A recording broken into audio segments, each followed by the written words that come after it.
வணக்கம். வசியின் வாசிப்புகளில் சிவகாமியின் சபதம் 3ஆம் பாகம் பிச்சுவின் காதல். அத்தியாயம் 4. வேங்கி தூதன்.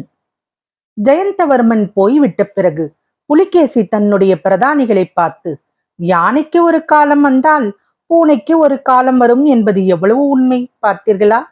அந்த பல்லவ நரி கோட்டைக்குள் ஒளிந்து கொள்ள போக இந்த பூனை பாண்டியனின் தலை ஒரே அடியாக வீங்கி போயிருக்கிறது.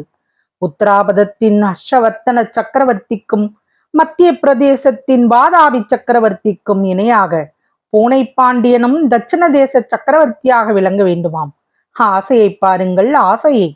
காஞ்சி கோட்டை மட்டும் தகர்ந்து விழட்டும், பிறகு இந்த அற்பனுக்கும் தக்க புத்தி புகட்டிவிட்டு வாதாபிக்கு திரும்புவோம் என்றான். இப்படி புலிகேசி சொல்லி முடிக்கும் தருவாயில் வேகமாக குதிரைகள் நெருங்கி வரும் சத்தம் கேட்டது. காஞ்சி முற்றுகையை நடத்தி கொண்டிருந்த சலுக்க சேனாதிபதி அவசர செய்தியுடன் தூதர்களை அனுப்பியிருக்கிறார் என்றும் அவர்கள் வேங்கியிலிருந்து வந்த தூதன் ஒருவனையும் அழைத்து வந்திருப்பதாகவும் தெரிந்தது. தாமதமின்றி அவர்களை தன் முன்னிலையில் அழைத்து வரும்படி புலிகேசி சொல்ல, சேனாதிபதி அனுப்பிய தூதர்களின் தலைவனும் வேங்கி நாட்டு தூதனும் அழைத்து வரப்பட்டார்கள். வேங்கி நாட்டு தூதன் தன்னுடைய உடம்பெல்லாம் காயங்களுக்கு கட்டுப்போட்டு கொண்டிருந்தான். தூதர்கள் இருவரும் சக்கரவர்த்திக்கு அடிபணிந்து எழுந்த பிறகு சேனாபதி தூதன், பிரபு, இவன் வேங்கிலிருந்து முக்கியமான செய்தி அடங்கிய ஓலை கொண்டு வந்திருக்கிறான். காஞ்சிக்கு வரும் வழியில் இவனை வழிமறித்து சிலர் தடுக்க முயற்சி செய்தார்களாம். அவர்களுடன் சண்டையிட்டு தப்பித்து கொண்டு வந்தானாம். காஞ்சியிலிருந்து இங்கு வரும் மார்க்கத்தில் இவனுக்கு ஏதும் அபாயம் வரக்கூடாது என்பதற்காக சேனாபதி என்னையும் வீரர்கள் 7 அனுப்பினார் என்றான். பிறகு வேங்கியிலிருந்து வந்த தூதன் தன்னுடைய உடைவாளின் உரையில் பத்திரமாய் வைத்திருந்த ஓலையை எடுத்து பயபக்தியுடன் சக்கரவர்த்தியிடம் கொடுத்தான். புலிகேசி அதை வாங்கி கொண்டதும் சபையில் இருந்த லிகிதனின் முகத்தை பார்க்க அவன் விரைந்து ஓடி வந்து பணிவுடன் ஓலையை வாங்கி படிக்கலானான். திரிபுவன சக்கரவர்த்தி சத்யாச்சரைய புலிகேசி மகாராஜருக்கு சகோதரன் விஷ்ணுவர்த்தனன் பக்தியுடன் எழுதும் லிகிதம். தாங்கள் காஞ்சிக்கு போய் சேர்ந்த பிறகு எவ்வித செய்தியும் தங்களிடமிருந்து வரவில்லை. நான் பலமுறை அனுப்பிய ஓலைகளுக்கும் மறுமொழி இல்லை. ஒருவேளை என் ஓலைகள் தங்களுக்கு வந்து சேரவில்லையோ என்று சந்தேகிக்கிறேன். தங்களுடைய கட்டளைப்படி குரு பூஜ்யபாதரை வரவழைத்து விமர்சையாக மகுடாபிஷேகம் செய்து கொண்டேன். ஆனால் இன்னும் தொல்லைகள் தீர்ந்த பாடில்லை. வேங்கி படைகள் இன்னும் மலைப்பிரதேசங்களில் மறைந்து நின்று தொந்தரவு கொடுத்து கொண்டிருக்கின்றன. குடிப்படைகளும் கருமுறு என்று இருக்கிறார்கள். இன்னும் ஒரு அதிசயமான விஷயம், மகேந்திர பல்லவனுடைய சிறிய தந்தை மகன் புத்தவர்மன் எங்கிருந்தோ ஒரு பெரிய சைன்யத்துடன் முளைத்திருக்கிறான். கிருஷ்ணை நதியில் தென்கரையில் தண்டு இறங்கி நான் தங்களுக்கு உதவி செய்ததற்காக புறப்பட்டால் என்னை தடுக்கப் போவதாக கருவி கொண்டிருக்கின்றானாம். வேங்கி யுத்தத்தில் ஏற்பட்ட காயங்களால் நான் அடைந்த தேக அசக்கியம் இன்னும் தீரவில்லை. நாளுக்கு நாள் பலகீனம் அதிகமாகி வருகிறது. குதிரை ஏறக்கூட முடியாதவனாக இருக்கிறேன். இது எல்லாவற்றையும் விட முக்கியமான விஷயம், மகேந்திர பல்லவன் கோட்டைக்குள் ஒளிந்து கொள்வதற்கு முன்னால் உத்தரபாத சக்கரவர்த்திக்கு உதவி கோரி ஓலை அனுப்பினானாம். ஹர்ஷவர்த்தனர் தாங்கள் காஞ்சியிலும் நான் வேங்கியிலும் அகப்பட்டு கொண்டிருக்கும் இச்சமயம் பார்த்து அசலபுரத்தின் மேலும் வாதாபியின் மேலும் படையெடுத்து தீர்மானித்து விட்டதாக வதந்தி உலவுகிறது. கன்னியாகுப்ஜத்தில் இருந்து சமீபத்தில் நாகார்ஜுன மலைக்கு வந்த ஒரு யாத்ரிகன் இவ்விதம் சொன்னானாம். அஜந்தா குகைகளையும் சித்திரங்களையும் பார்க்க வேண்டும் என்ற ஆசையினாலேயே ஹர்ஷவர்த்தனர் மேற்படி யோசனை செய்திருப்பதாக வதந்தியாம். இந்த நிலையில் அடியேனுக்கு தாங்கள் என்ன கட்டளையிடுகிறீர்கள் என்பதை தெரிந்து கொள்ள ஆவலாய் காத்திருக்கிறேன்.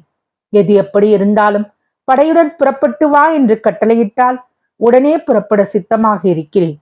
என் அன்பு குகந்த தமையனும் தந்தையும் குருவும் அரசனும் உற்ற நண்பனுமான தங்களுடைய வார்த்தையே எனக்கு கடவுளின் கட்டளையை விட மேலானது. என் உடல் பொருள் ஆவி அனைத்தையும் தங்களுடைய சேவையில் அர்ப்பணம் செய்ய எந்த க்ஷணமும் சித்தமாக இருக்கிறேன். இன்னும் வெகு காலம் சந்தேகத்திலும் குழப்பத்திலும் என்னை விட்டு வைக்காமல் இன்னது செய் என்று திட்டமாக ஆங்கையிடும்படி மன்றாடி வேண்டிக் கொள்ளுகின்றேன். மேற்படி ஓலையை லிகிதன் படித்து வந்தபோது ஆரம்பத்தில் எல்லாம் புலிகேசியினுடைய கண்களிலே அனல் பறந்தது. மந்திரத்துக்கு கட்டுப்பட்ட நாகப்பாம்பு போல அடிக்கடி பெருமூச்சு விட்டான். ஓலையின் கடைசி பகுதியை படித்தபோது அவனுடைய கண்களில் இருந்து தாரை தாரையாக கண்ணீர் பெருகியது.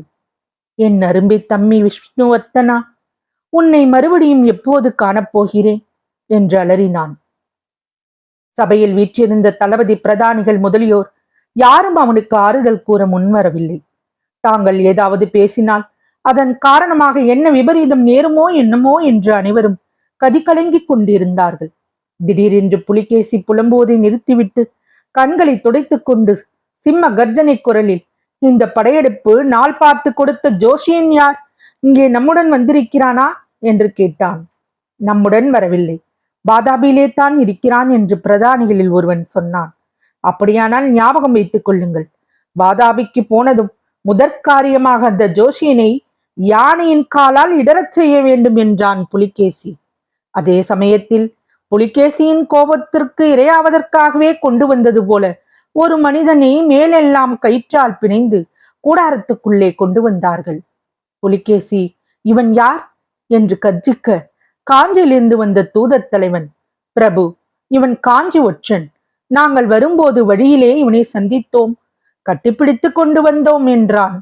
ஆஹா, இந்த பாழாய்ப்போன பல்லவ ராஜ்யத்தில் ஒற்றர்களை தவிர வேறு யாருமே இல்லை போலிருக்கிறது. நல்லது, ஜோஷியனுக்கு பிரதியாக இவனை யானையின் காலால் இடரச் செய்யுங்கள் என்றான் புலிகேசி.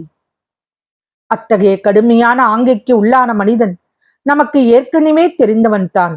ஆனால் இப்போது அவன் பழைய முரட்டு பட்டிக்காட்டு கொண்டோதரனாக இல்லை, நாகரிகமான உடை அணிந்திருந்தான்.